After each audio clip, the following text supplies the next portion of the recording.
The splendid time ব্লগে সবাইকে স্বাগত। আশা করি তোমরা ভালো আছো, সুস্থ আছো আর নিয়মিত ভিডিও দেখছো। আমার সুন্দর মুহূর্তগুলো তোমাদের সামনে তুলে ধরি, কেমন লাগছে অবশ্যই জানিও।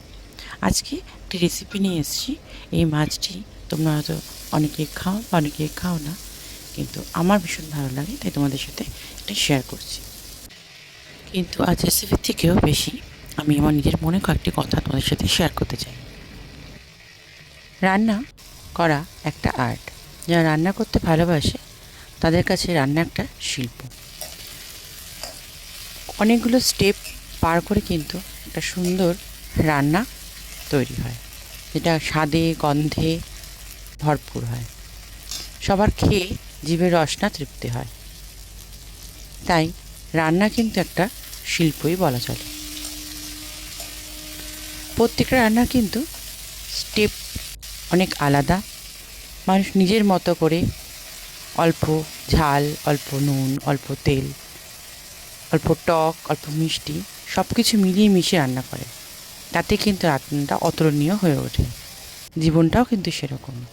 জীবনের মধ্যে টক ঝাল মিষ্টি না থাকলে জীবনটা খুবই বেস্বাদ। একবার ভেবে দেখুন তো, যদি জীবনটা একই রকম একই গতিধারায় চলতো, তাহলে কি জীবনটা খুব সরল হয়ে যেত না?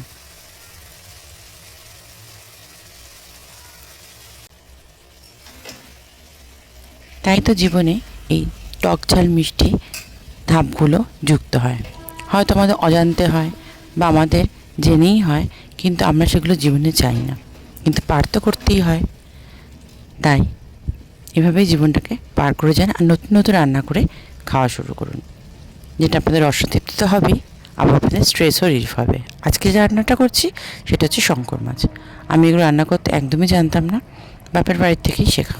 শঙ্কর মাছ আমার ছোটোবেলার একটা পছন্দের জিনিস। তোমাদের কার কার পছন্দ জানিও। আর ভিডিওটি ভালো লাগলে অবশ্যই শেয়ার, লাইক করে দিও আর সাবস্ক্রাইব করে দিও।